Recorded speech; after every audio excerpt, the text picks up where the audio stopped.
Hello guys, so start with always using this blending brush and this eyeshadow, this one from my eyeshadow palette.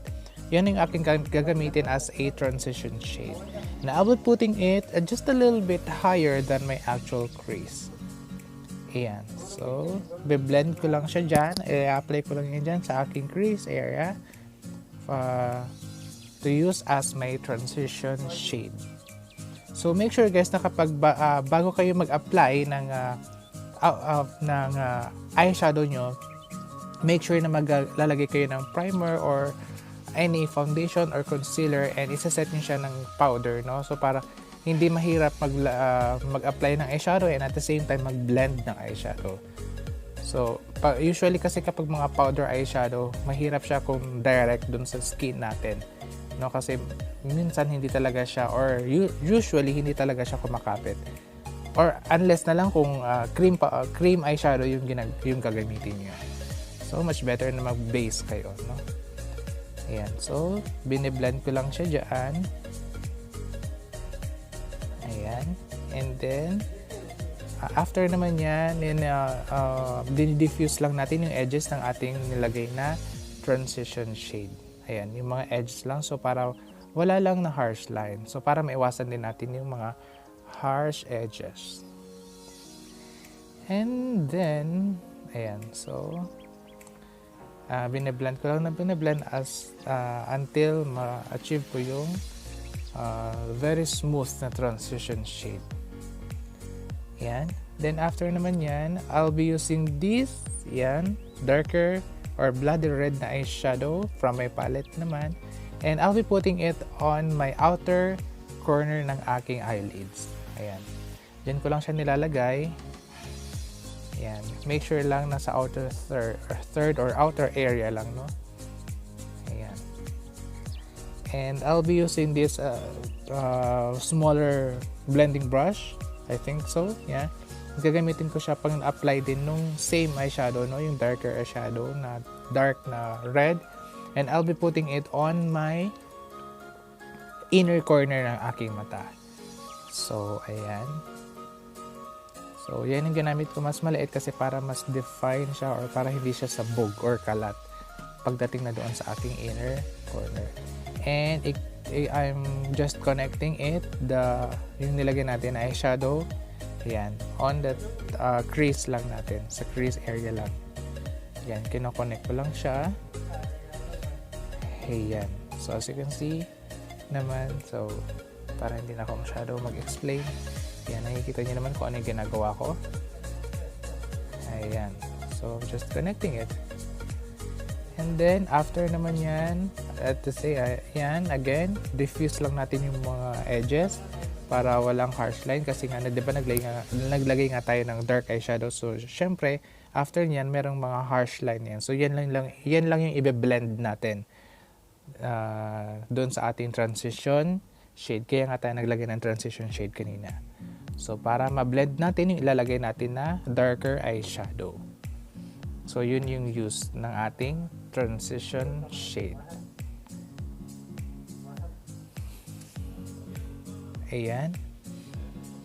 So for the middle part naman ng ating mata, maglagay lang ako, technique ko to, naglalagay lang ako ng concealer dun sa aking lash area, and then tumitingin lang ako sa taas, and then kung hanggang saan umabot yung concealer, yun lang yung aking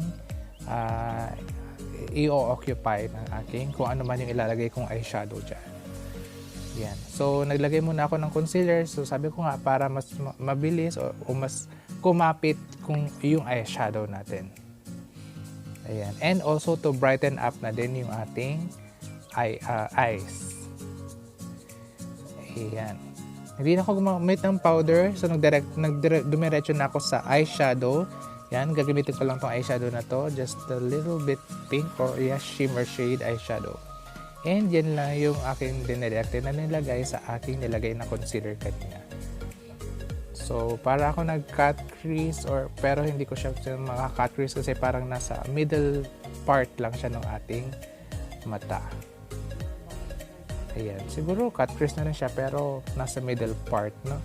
And gumamit lang ako ng maliit lang na brush to blend lang, no, sa yung mga edges niya.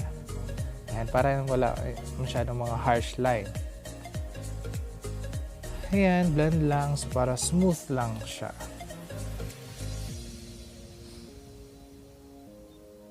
And sorry guys. Ayan. And kumuha lang ako ng cotton buds. Yan, nilalagay ko yan ng micellar water guys para mas madaling matanggal yung mga fallouts. Ayan. So, tanggalin na lang natin yung mga fallouts natin sa ating lower lash area. Sa ilalim ng ating mata. Ayan. Ayan. Tanggalin lang natin yung mga fallouts. And after nyan, syempre, as usual, maglalagay tayo ng concealer.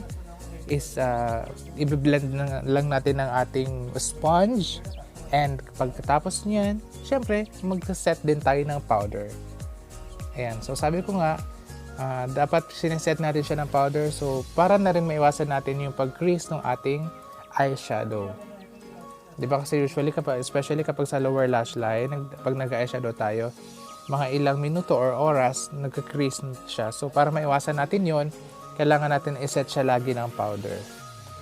Ayan. So, kumuha lang ako ng maliit na brush, pang smudger brush. Ayan. Kumuha lang din ako ng eyeshadow na yan, dark eyeshadow. Sa inner and sa outer corner ko lang siya nilagay. So, iniwanan ko lang yung middle part kasi kung ano yung process na ginawa natin sa taas kanina, yun din yung gagawin natin dyan sa baba. Ayan. Ayan. So, as you can see guys, sa inner corner lang and sa outer corner ko lang siya nilalagay. Ayan. And then, ayan. So, after naman yan, ayan. So, hindi pa siya tumitigil. And then, here we go. Ayan. So, etong brush pa rin. Ayan, yung dumirekta na ako dun sa mismong shimmer shade na nilagay natin kanina. Ayan. So, para mag-balance lang yung ating eyeshadow. So, diba? Ayan na. And then, after naman yan, so actually, malapit na tayo matapos. Ayan. In-smudge ko lang. And then, curl na rin ako ng aking lashes. And, ano bang ginawa ko after nyan? Siyempre, magmamaskara tayo. After natin magmaskara, ayan. Yun. Ayan, nagmaskara. And as you can notice guys, naglagay na rin ako ng wing eyeliner dyan. Pero naglagay lang ako dun sa outer corner lang ng aking mata. Wing. Hindi ko na siya diniretso dun sa middle part and dun sa inner part ng aking mata. Dun lang mismo sa aking outer area ng aking mata. Doon lang ako nag-wing eyeliner. And naglagay din ako ng highlighter doon sa aking inner corner ng aking eyes. And then maglalagay ako dyan ng false lashes. And then tapos na tong look na to. And ayun na. So, and naglagay din pala ako sa aking brow bone ng highlighter. And tapos na. Maglalagay ako lang ng false eyelashes. And here is the final look guys. So, I hope you guys like it. Ayan. Blood red, I think so. Blood red smoky eye. And I hope you guys like it. Thank you for watching.